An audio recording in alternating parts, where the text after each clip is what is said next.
Hey, what's going on, guys? Here's another video for you. This is my Acid King collection.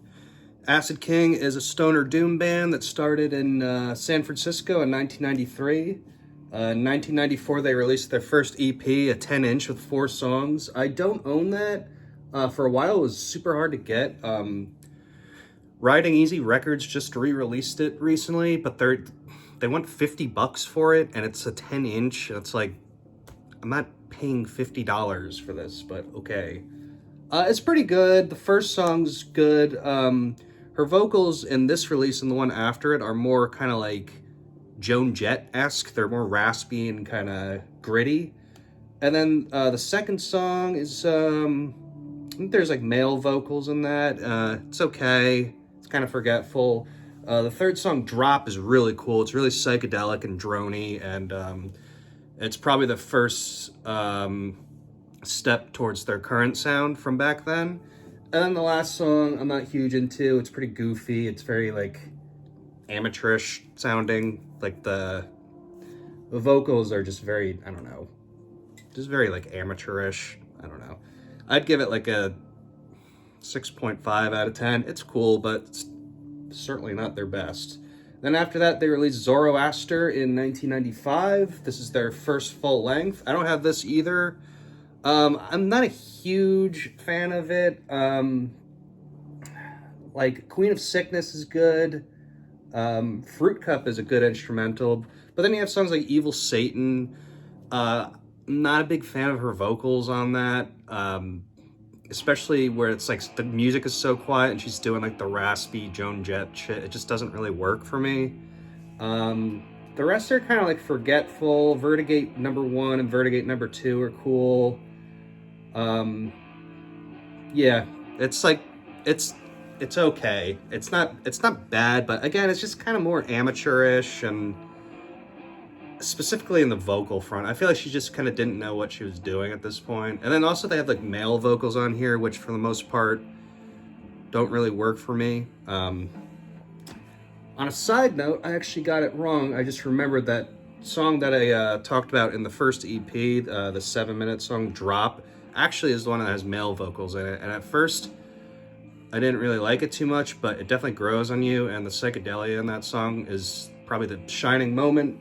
So, not to go back to that, but anyway, Zoroaster, I'd give like a, again, 6.5. I'm not a huge fan. I mean, I would probably, they have a compilation that they released in like 2006 of the first EP and the full length. I'd probably get that if I saw it, but I'm not, you know, I'm not trying to feverishly acquire that. So anyway, after that, in 1997, they released Down with the Crown. I have this on vinyl, along with another EP that we'll get to later. This is a great EP. Really cool, like inlay too, with everything. And I think the vinyl is like American colors or whatever, splatter. Pretty cool.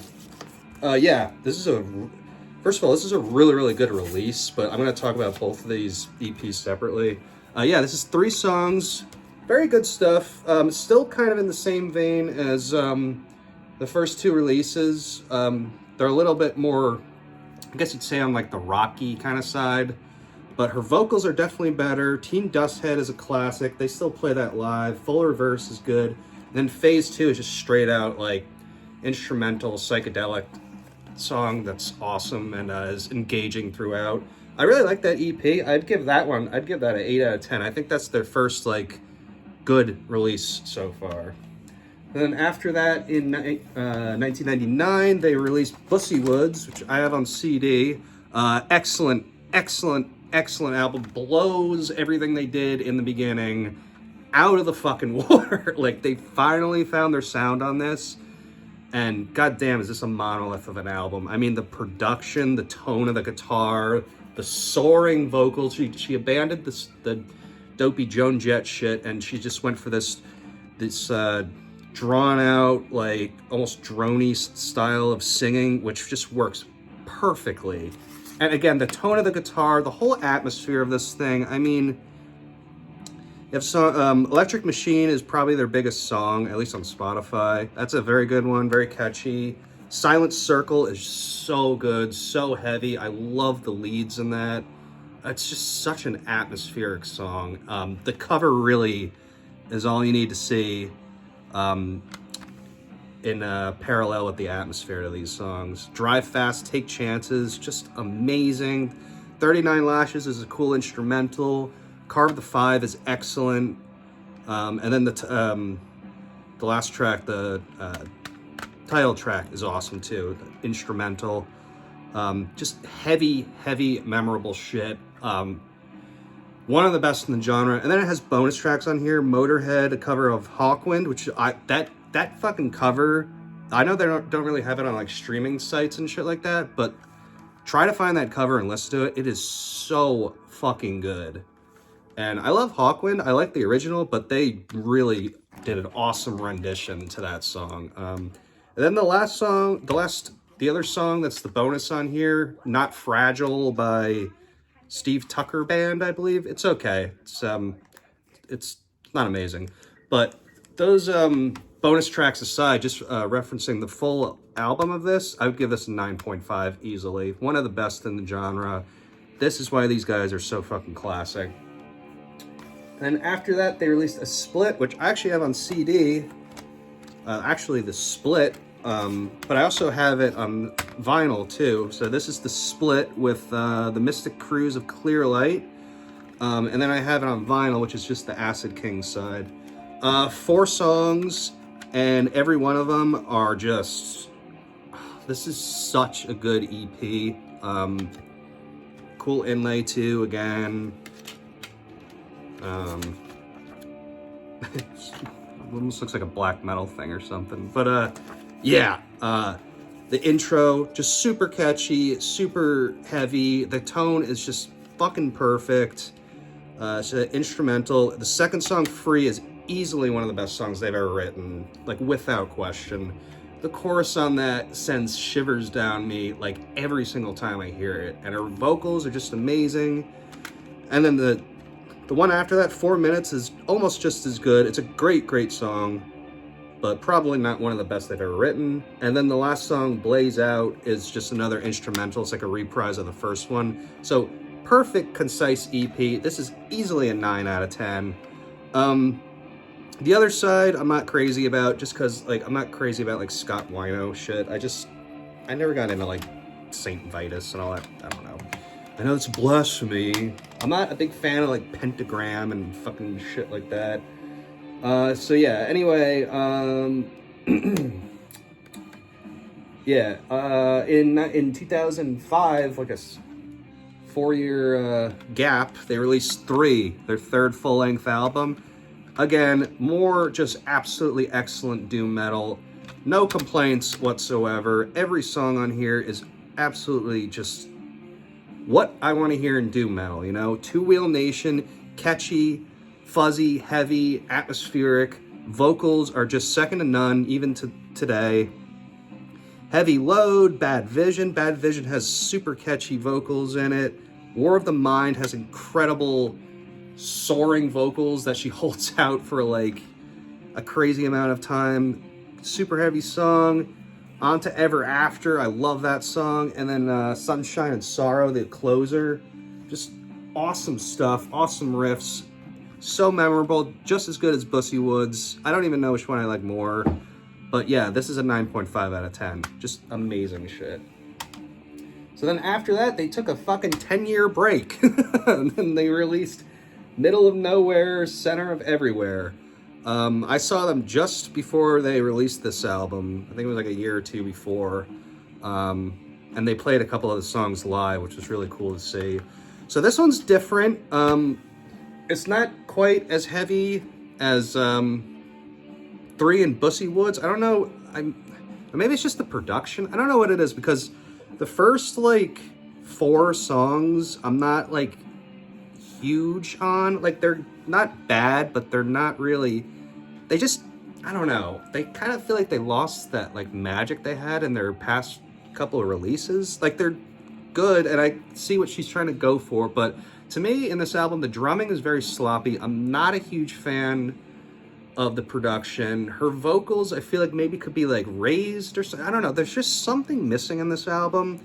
The last 4 songs, though, Red River, Infinite Skies, Center of Everywhere, really good stuff. But again, there's just, it feels like there's just something missing. I don't even know what it is. I feel like it's probably got to be the production.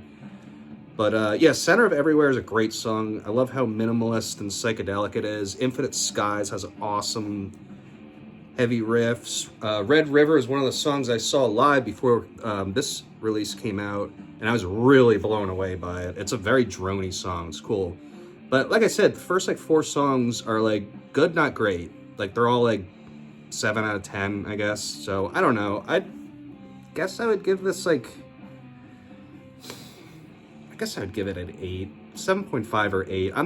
I don't really listen to this that often. It's very inconsistent. And like I said, the drumming's kind of sloppy, or at least from how I'm hearing it. I don't know. Yeah, but yeah, in 2022, they released Live at Roadburn. 2011, I have this on vinyl. It's a great live album. It's a pretty solid set list. They open with the title track of Bussy Woods. They play Two Wheel Nation, Silent Circle, On to Ever After. But then Coming Down from Outer Space, which is one of the songs from here, which I'm not crazy about. Electric Machine is a fantastic song, but they have a lot better songs, in my opinion. And they close with Sunshine and Sorrow. The production in here is very good. It's a very good live album. What can I say, you know? After that, the latest thing last year, Beyond Vision. This is what is it? Yeah, this is their, 1, 2, 3, 4. Yeah, this is their 5th full length. So again, between the last full length was 2015. This was, I guess, 8 years later. This is such a great album. It's not a return to form in the sense that it sounds like 3 or Bussy Woods almost in any way, and it's very, very, the theme of it is just like space, and you can hear that in every song. Half of it is instrumental, and I heard her say in an interview that her original intention was to actually write an instrumental album. I'm kind of glad she didn't, because, you know, you love her vocals, you know? But yeah, it's a perfect balance. At first I was kind of like, I don't know. And then I gave it a couple more listens and it clicked, and I was like, oh man, this is just fucking fantastic. Mind's Eye is so good. That was one of their singles. 90 Seconds is like one of my favorite songs by them. I love how heavy and hypnotic that song is. Her vocals are so good. And then like Electromagnetic is an instrumental, but it's just very, very atmospheric and very catchy and memorable. Beyond Vision was their single. That's a great song. And then Color Trails, the closer, instrumental. But I love the riff at the end. It's simple, but it's heavy and it's pummeling. Just a fucking fantastic album. If you watched my year-end list, which is an earlier video, this was like, I think it was number 2. So not quite to the level of 3 in Bussy Woods, but still excellent in its own way. It's really grown on me. I'd give this a 9 out of 10. Excellent shit. They've been playing so much in Europe and other places like that. I can't wait for them to like play in the States again. They don't really do it too often. I did see them for their Bussy Woods tour, which was, I think, 2019. That might have been the last time they played over here. But yeah, hopefully they come back. Hopefully they keep making music. Acid King's one of my favorite bands in the genre. Just so many timeless albums. And yeah, hope you guys enjoyed it, and I'll catch you later.